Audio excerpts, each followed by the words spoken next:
Hello students, welcome बच्चों।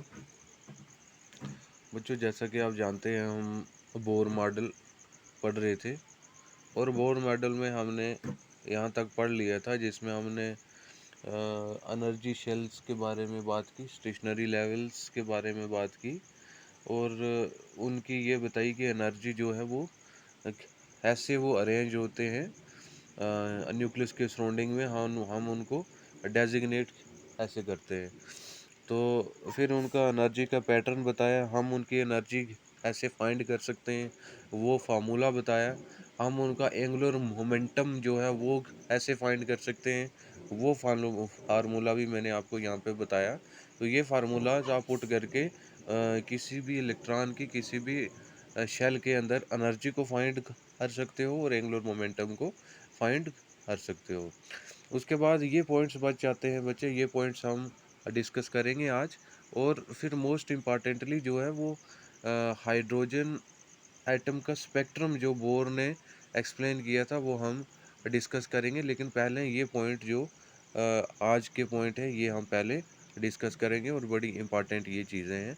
तो उसके बाद हम स्पेक्ट्रम जो है वो डिस्कस करेंगे। तो बच्चे सबसे पहले आपको ये पता होने चाहिए कि इन पास्टुलेट्स में कहता है, समझना है आपने, बोर साहब कहते हैं कि एक एटम जो होता है उसके सेंटर में बताया कि न्यूक्लियस होता है और उस न्यूक्लियस के सराउंडिंग में इलेक्ट्रॉन्स जो हैं वो शेल्स के अंदर होते हैं और हर एक शेल की एनर्जी जो होती है वो फिक्स होती है बच्चे। तो फिक्स्ड एनर्जी होने की वजह से हम उनको स्टेशनरी लेवल्स भी कहते हैं या हम उनको एनर्जी लेवल्स भी कहते हैं। और हम उन्हें डेजिग्नेट कैसे करते हैं, मान लो ये पहले शेल में इलेक्ट्रॉन है, ये दूसरे शेल में है, ये तीसरे शेल में है, तो हमने इसको डेजिग्नेट कैसे किया था, मैंने बताया था कि हम इन्हें शेल्स को एन से डिनोट करते हैं। ये पहला शेल है हमारे पास, ये दूसरा शेल है और ये तीसरा शेल है, एंड सो ऑन। जैसे जैसे हम आगे जाते जाएंगे, जो शेल बढ़ते जाएंगे तो एनर्जी भी क्या होती जाएगी, बढ़ती जाएगी। ऐसे ही हम इनको के, ये वाला के है, ये वाला एल है या ये वाला एम है, अल्फ़ाबेटिकली हम इन्हें ऐसे डेजिग्नेट कर सकते हैं। लेकिन यहाँ पे इम्पॉर्टेंट और गौर करने वाली चीज़ ये है बच्चे कि सबसे जो हाईएस्ट एनर्जी होती है वो उस शेल की होती है जो न्यूक्लियस के सबसे क्लोज होता है, फिर सेकंड शेल की होती है, फिर थर्ड शेल की होती है एंड फिर फोर्थ शेल की। तो ऐसे जब आप एनर्जी फाइंड करते हो किसी भी इलेक्ट्रॉन की किसी भी शेल के अंदर, तो आपको ये चीज़ पहले से पता होनी चाहिए कि जो शेल है, जो न्यूक्लियस के सबसे पास शेल है उसकी एनर्जी ज़्यादा होगी एंड सो ऑन। जो जो हम सॉरी एनर्जी कम होगी, जो न्यूक्लियस के सबसे पास है उसकी कम होगी एंड सो ऑन। जो हम आगे बढ़ते जाएंगे एनर्जी जो है वो क्या होती जाएगी, बढ़ती जाएगी। अब बच्चे इंपॉर्टेंट चीज़ जो है वो गौर करने वाली क्या है कि बोर साहब कहते हैं कि समझना है अच्छे से, लेकिन उसको समझने से पहले आपको एक टर्म समझनी है, वो है electromagnetic radiations. Electromagnetic radiations short में लिख रहा हूँ मैं, इलेक्ट्रोमैग्नेटिक रेडिएशंस। किसी बच्चे ने पूछा भी था क्या होती हैं, तो इलेक्ट्रोमैग्नेटिक रेडिएशंस वो रेडिएशंस होती हैं बच्चे, फिज़िक्स में आप पढ़ोगे इन्हें डिटेल में, कि ऐसी रेडिएशंस कि जिनका इलेक्ट्रिक फील्ड भी होता है और जिनका मैग्नेटिक फील्ड भी होता है। मींस जिनका इलेक्ट्रिक फील्ड भी होता है और मैग्नेटिक फील्ड भी होता है। तो ऐसी रेडिएशन जिनका इलेक्ट्रिक फील्ड और मैग्नेटिक फील्ड दोनों हो उन्हें हम इलेक्ट्रोमैग्नेटिक रेडिएशंस कहते हैं।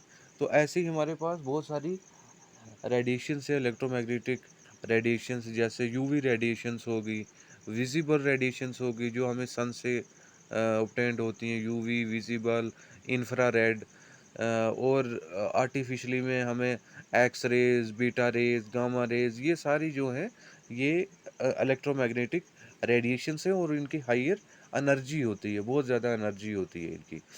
तो अब समझना है, बोर साहब कहते हैं कि एक एटम जो है उसके सेंटर में न्यूक्लियस है और न्यूक्लियस के बाहर जो ये वाला शेल है, ठीक है। मैं इसको कंप्लीट नहीं बना रहा हूँ, अब आपको समझ आना है। ये पहले वाला शेल है मीन्स के है, ये दूसरे वाला शेल है एल है, ये तीसरे वाला शेल है ये एम है, एंड ये एन शेल है। ठीक है, अब क्या है, बोर साहब कहते हैं कि मान लो इलेक्ट्रॉन कहाँ पे है, पहले वाले शेल में, के शेल में, तो इस के शेल की एनर्जी क्या है, सबसे कम है। तो जब इलेक्ट्रॉन सबसे पास वाले शेल में मींस फर्स्ट शेल में हो और इसकी एनर्जी क्या होती है, फर्स्ट शेल की एनर्जी लेस एनर्जी होती है, तो उस स्टेट को हम कहते हैं ग्राउंड स्टेट। बच्चे याद रखना है, जब इलेक्ट्रॉन सबसे पहले शेल में हो और आपको पता है कि पहले शेल की एनर्जी बहुत कम होती है, तो बोर साहब ने कहा कि उस स्टेट को, उस एनर्जी लेवल को हम क्या कहते हैं, ग्राउंड स्टेट और ग्राउंड स्टेट एनर्जी लेवल। क्यों? क्योंकि इसकी एनर्जी सबसे कम है। ठीक है बच्चे, अब समझना है। अब बोर साहब कहते हैं कि जब एक एटम पे इलेक्ट्रोमैग्नेटिक रेडिएशन पड़ती है, ये पड़ी जी इलेक्ट्रोमैग्नेटिक रेडिएशन। इलेक्ट्रोमैग्नेटिक रेडिएशन के पास इलेक्ट्रिक फील्ड भी है और मैग्नेटिक फील्ड भी है, मींस ये हायर इंटेंसिटी रेडिएशंस होती हैं, इनकी बहुत ज़्यादा एनर्जी होती है। अब जब ये रेडिएशंस पड़ी इस इलेक्ट्रॉन के ऊपर, तो ये इलेक्ट्रॉन क्या करेगा, ये इलेक्ट्रॉन एनर्जी को एब्जॉर्ब करेगा। जो रेडिएशन की एनर्जी इस इलेक्ट्रॉन पे पड़ी आके, इसने एनर्जी को क्या किया, एब्जॉर्ब किया। तो एब्जॉर्ब करने से अब इसकी एनर्जी क्या हो गई, बढ़ गई। अब इसकी इस इलेक्ट्रॉन की एनर्जी क्या होगी, बढ़ गई। तो अब जब एनर्जी बढ़ जाएगी तो ये इलेक्ट्रॉन जंप कर जाएगा। अगर कम एनर्जी वाली रेडिएशन होंगी तो ये के से जंप करके एल में चला जाएगा। अगर थोड़ी ज़्यादा एनर्जी होगी तो ये जंप करके के से एम में भी जा सकता है। ठीक है, और अगर और ज़्यादा होगी तो वो एन में भी जा सकता है। It depends upon how much amount of electromagnetic radiation that electron is absorbing, कि जो इलेक्ट्रोमैग्नेटिक रेडिएशन उस पर पड़ रही है वो कौन सी पड़ रही है, क्योंकि यूवी की अपनी एनर्जी है, विजिबल की अपनी है, इंफ्रारेड की अपनी है और बाकी वालों की अपनी है। तो जिसकी ज़्यादा एनर्जी होगी उसकी एनर्जी एब्जॉर्ब करके वो ज़्यादा दूर चला जाएगा, और जिसकी एनर्जी कम होगी वो एल में चला जाएगा। उससे ज़्यादा होगी तो एम में, उससे ज़्यादा होगी तो एन में। It depend upon the amount of energy absorbed by the electron. अब ये कहता है कि जो इलेक्ट्रॉन जब इसने एनर्जी को एब्जॉर्ब नहीं किया था और ये फर्स्ट शेल में था, तो उसने कहा कि वो जब फर्स्ट शेल में था तो उसको कहा ग्राउंड स्टेट। क्या कहा, ग्राउंड स्टेट। लेकिन अब यही इलेक्ट्रॉन जब जंप करके एनर्जी एब्जॉर्ब करके ऊपर वाले शेल में चला गया, तो अब अगर वो एल में चला गया है या एम में चला गया है या एन में चला गया है बाय एब्जॉर्बिंग द एनर्जी, तो अब वो जिस एनर्जी लेवल में गया, जिस स्टेट में गया, उसको उसने कहा एक्साइटेड स्टेट। उसको उसने क्या कहा, एक्साइटेड स्टेट कहा। ये बड़ी इंपॉर्टेंट चीज़ है, समझनी है आपने, कि पहले इलेक्ट्रॉन कहाँ था, ग्राउंड स्टेट में था जब इसने एनर्जी को एब्जॉर्ब नहीं किया था। लेकिन जब इसके ऊपर इलेक्ट्रोमैग्नेटिक रेडिएशन पड़ी तो अब इसने एनर्जी को एब्जॉर्ब करके ये जंप किया from that ground state to the higher energy state, क्योंकि अब जो ऊपर वाली स्टेट है इनकी एनर्जी इससे ज़्यादा है। तो ज़्यादा है तो जो ऊपर वाली स्टेट में जाएगा तो उसे उसने कहा क्या, एक्साइटेड स्टेट कहा। ठीक है, अब मैं इसको दूसरे एंगल से आपको समझाता हूँ। देखो, मान लो ये हमारे पास क्या है, ग्राउंड स्टेट। ये एक इलेक्ट्रॉन है, ये ग्राउंड स्टेट में, कौन मैं शार्ट में लिख रहा हूँ, कौन से में है, ग्राउंड स्टेट में। ठीक है, ग्राउंड स्टेट में है, और ग्राउंड स्टेट की एनर्जी क्या है, याद रखना है, एनर्जी है भाई लेस। क्यों? क्योंकि मैंने बताया कि जो सबसे पास होता है न्यूक्लियस के, उसकी वो पहला शेल है, उसी को हम ग्राउंड स्टेट कहते हैं, और उसकी एनर्जी क्या होती है, लेस एनर्जी होती है। और याद रखना है, केमिस्ट्री में सबसे कम एनर्जी जिसकी होती है वो स्टेबल होता है। जिसकी एनर्जी कम होती है वो स्टेबल होता है। मीन्स याद रखना है आपने कि stability is inversely proportional to energy. आपने ये याद रखना है, stability is inversely proportional to energy, कि अगर एनर्जी ज़्यादा होगी तो इट मीन्स स्टेबिलिटी क्या होगी, कम होगी, वो चीज़ स्टेबल कम होगी। और अगर एनर्जी ज़्यादा है तो स्टेबिलिटी क्या होगी, कम होगी। और अगर एनर्जी कम होगी तो स्टेबिलिटी क्या होगी, ज़्यादा होगी। तो किसी भी चीज़ को स्टेबल होने के लिए एनर्जी क्या चाहिए, कम चाहिए। तो इलेक्ट्रॉन अब जब ग्राउंड स्टेट में था तो ग्राउंड स्टेट में इसकी एनर्जी क्या थी, कम थी। तो एनर्जी जब कम थी तो ये क्या था, स्टेबल था। वही समझना है, ये क्या था, स्टेबल था। आई थिंक आपको समझ आ गई होगी कि स्टेबिलिटी और एनर्जी का रिलेशन आपस में इन्वर्स है। तो इलेक्ट्रॉन जब N1 में था जी, N1 में मीन्स फर्स्ट शेल में था, मीन्स कौन सी स्टेट थी, ग्राउंड स्टेट थी। एनर्जी क्या थी इसकी, लेस एनर्जी थी। स्टेबिलिटी इसकी क्या थी, हाई स्टेबिलिटी। ये बहुत ज़्यादा स्टेबल था क्योंकि एनर्जी इसकी क्या थी, कम एनर्जी थी। अब जब इसके ऊपर इलेक्ट्रोमैग्नेटिक रेडिएशन पड़ी, ठीक है, इलेक्ट्रोमैग्नेटिक रेडिएशन पड़ी in the form of light, जिसको हम एच म्यू लिखते हैं, फोटॉन पड़ा इसके ऊपर। तो इसने क्या किया, इलेक्ट्रॉन ने एनर्जी को एब्जॉर्ब किया। अब इलेक्ट्रॉन ने एनर्जी को एब्जॉर्ब किया तो इसकी दूसरी जो लेवल को हम यहाँ बनाते हैं, दूसरी लेवल जैसे ये फर्स्ट शेल था, ये सेकंड है, ये थर्ड है, ये फोर्थ है, एंड सो ऑन। अब इलेक्ट्रॉन ने जब इलेक्ट्रोमैग्नेटिक रेडिएशन को एब्जॉर्ब किया तो मान लो वो इतनी हाई एनर्जी उसने एब्जॉर्ब की कि इलेक्ट्रॉन जंप करके यहाँ तक पहुँच गया। कहाँ तक, फोर्थ लेवल तक। यहाँ तक भी पहुँच सकता है, कहाँ तक, सेकंड लेवल तक भी पहुँच सकता है अगर एनर्जी कम होगी। यहाँ तक भी पहुँच सकता है, थर्ड लेवल तक, अगर एनर्जी उससे ज़्यादा होगी और इससे कम होगी। तो जब यहाँ पे पहुँच गया तो ये वाली जो स्टेट्स हैं इन्हें क्या कहा, एक्साइटेड स्टेट। इन्हें क्या कहा भाई, एक्साइटेड स्टेट कहा। तो याद रखना है, जैसे ग्राउंड स्टेट की एनर्जी क्या है, कम एनर्जी है, तो स्टेबिलिटी इसकी क्या है, ज़्यादा स्टेबल है, ज़्यादा स्टेबल है। लेकिन एक्साइटेड स्टेट की एनर्जी ग्राउंड स्टेट से क्या है, ज़्यादा है।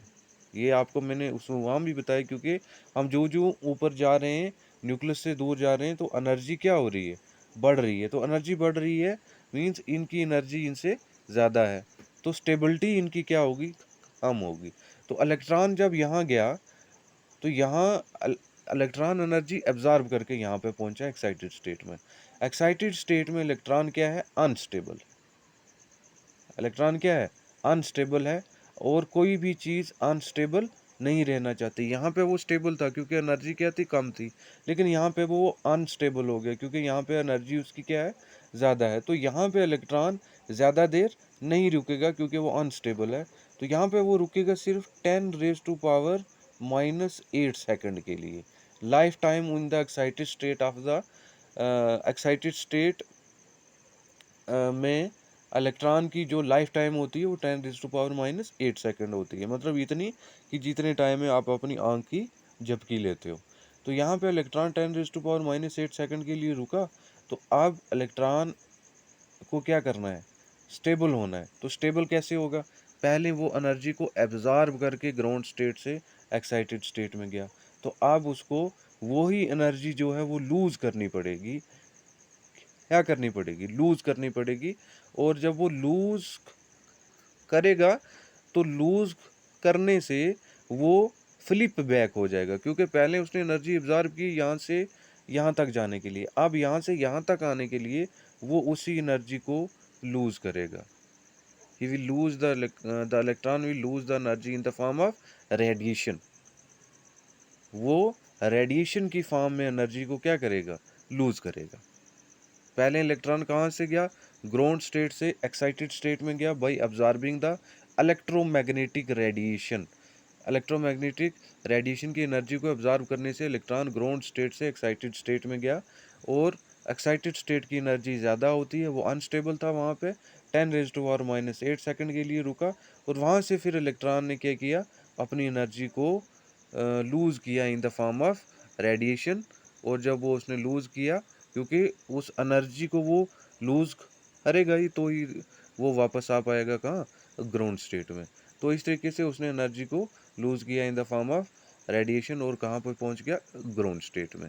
इस पूरे प्रोसेस में जो मेन चीज़ देखने वाली है वो क्या है, कि जब ये इलेक्ट्रॉन वापस आ रहा था एक्साइटेड स्टेट से ग्राउंड स्टेट की तरफ, इसने एनर्जी को लूज़ किया रेडिएशन में।